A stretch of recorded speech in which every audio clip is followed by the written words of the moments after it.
电梯的第13层第7段夜班开始，阿志猛地从病房退了出来，背贴着冰冷的金属门板，胸口起伏的像是被人狠狠压住了一样。他努力告诉自己要冷静，可脖子后方那阵微微的刺痛，却让他始终觉得有人正盯着他。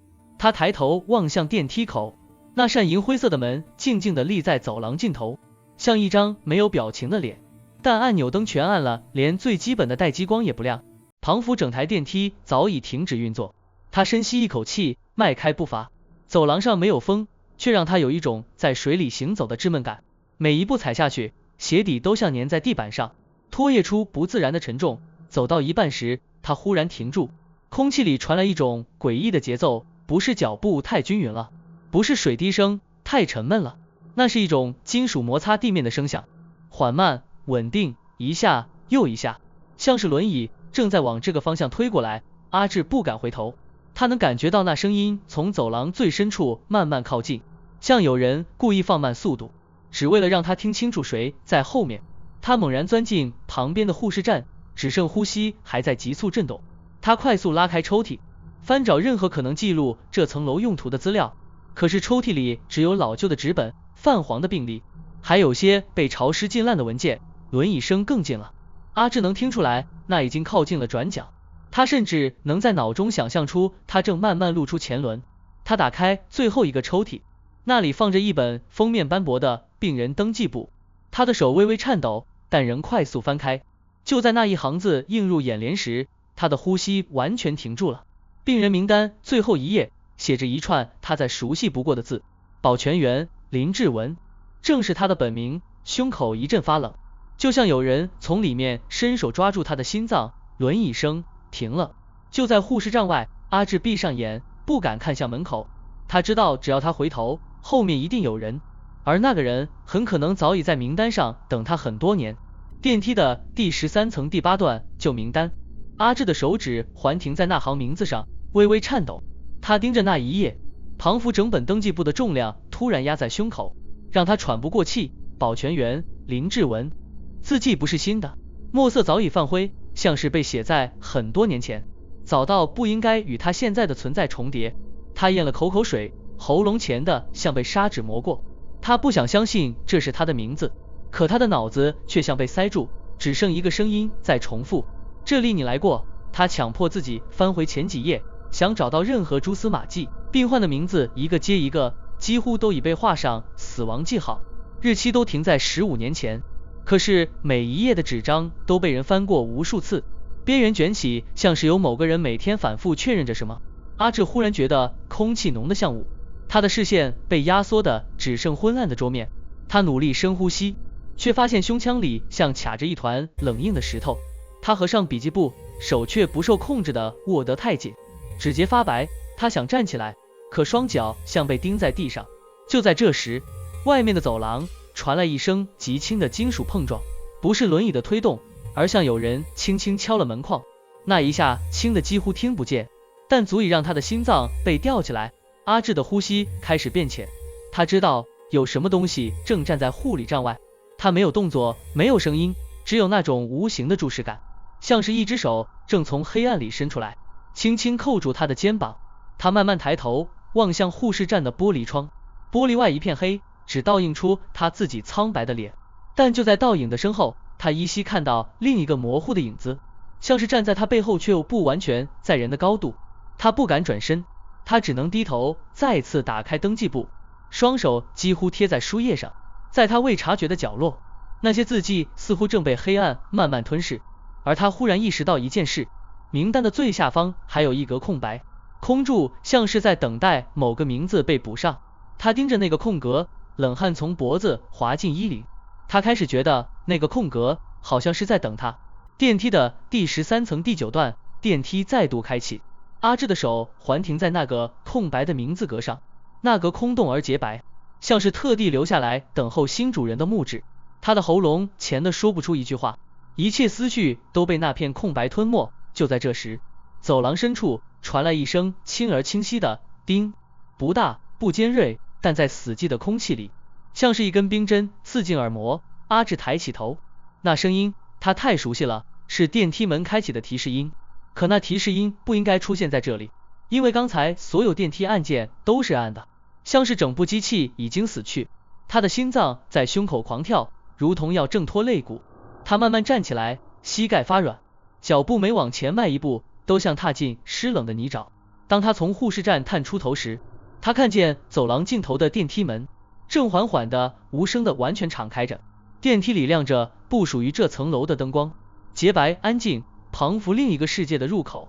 那光线冷得刺眼，与走廊的灰暗形成一道断裂的界限，只要进去就能离开了。某个念头在他脑中窜起，不知是他自己的声音，还是电梯在呼唤他。他深吸一口气，强迫自己恢复理智。他不能被幻觉牵着走，他必须逃出去。于是他迈开脚步，几乎是用跑的冲向电梯。他冲进电梯，猛按1的按键，按键亮了。这一次他是真的亮了。阿志的呼吸开始稍微平稳，门即将关上，只要一下，只要这扇门合上，他就能离开这层诡异的空间。门缝收窄，几乎合上时，他无意间抬起头往外瞥了一眼，然后他的血液瞬间被抽空。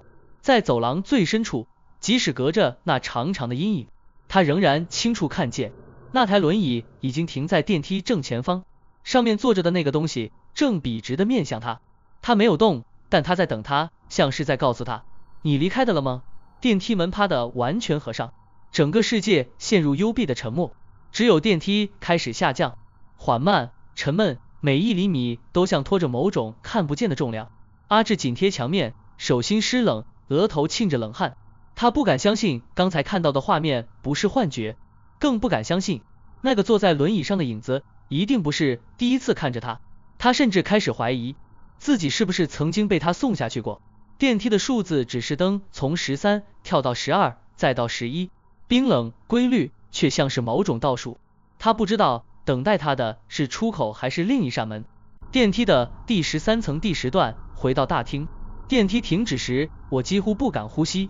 那一道沉闷的咚声在密闭空间里回荡，像一记闷雷敲在胸口。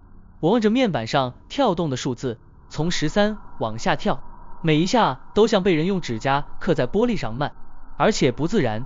12楼、11楼、10楼，下降的速度怪得不像话，仿佛电梯不是往下，而是在某个深不可测的地方坠落。我握紧了口袋里那只快没电的手电筒，感觉自己的掌心满是冷汗。我知道自己活着，只因为那股汗冷得像冰水。终于，数字停在1，电梯微微晃了一下，我整个人被推回现实。门缓缓打开，那速度慢得过分，我甚至觉得它像是被什么东西从外面撑住。眼前的大厅亮，前景熟悉，那盏昏黄的灯，柜台上没盖好的文件，监视荧幕上循环播放的走廊画面，全部都跟我上班时一模一样，太正常了，正常的让人喘不过气。我踏出电梯的瞬间，鞋底踩在地板上发出清脆的声音，那声音像是在提醒我，你回来了，你确定吗？我抬头看看时间，凌晨3点23分，是我巡逻到最北宋也最不该出事的那个时段。可我心里反复盘旋的只有一件事，刚才我真的去了哪里？我强迫自己吸口气，走回柜台，却发现桌上放着一份全新的公文袋，前静静，没有灰尘，封面写着人事异动通知，13楼巡逻区林志文。我盯着那串字看了长达10秒钟，不敢碰，也不敢移开视线。窗外的风轻轻吹进来，大厅里回荡着一种死一般的安静。我突然意识到电梯门还没关上，我转身看向电梯，那扇门依然微微敞着，像张开的嘴，安静的等着我回去。我不确定那是不是错觉，但在门缝的黑暗里，我看到了一个轮廓静静站着，不是倒影，是有人等我。我没有再看第二眼，我只是站在原地，努力让自己不要转头，不要后退，不要把那个人真正看清楚。电梯的第13层第11段最后的镜头，凌晨4点07分，大厅的灯光依旧毫无起伏，就像什么事都没发生过。我试着让呼吸稳定下来，假装自己只是经历了一场诡异的设备故障，但我知道那不是机械问题，那是有人在引导我。我走向监视器主机，只是想查一查刚才电梯到底怎么回事。手指刚碰到键盘，我就注意到有一段刚储存的新影像，当明显示的时间正是我从13楼逃回来的那几分钟，我的喉咙突然钳得像砂纸，我按下播放。画面开始时，电梯停在1楼，门关住，灯正常，所有东西都乖乖在他们该在的位置，一切安静的让人不舒服。过了几秒，电梯灯突然亮起，像是有人按了外部按钮，只是画面中没有任何人。门慢慢打开，我下意识屏住呼吸，我的影像没有在里面，也没有我刚才看见的那道模糊身影。相机的画面似乎正等待着什么，直到第7秒时，一道影子从电梯里滑出来，不是走出来，不是踏出来，是像雾气一样从暗处浮上来，再从光线最弱的角落慢慢抽离。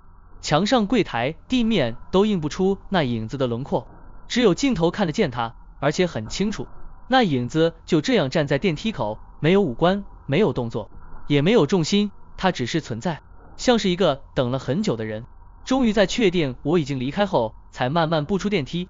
接着他转头对住监视器的方向，像是在确认我正在看。荧幕开始微微颤动，影像的亮度悄悄下降，画质像是被什么东西拉扯般扭曲。在整段画面变成一片黑之前，我最后看到的是那影子抬起手，缓慢地指向大厅的某个角落，我所在的角落。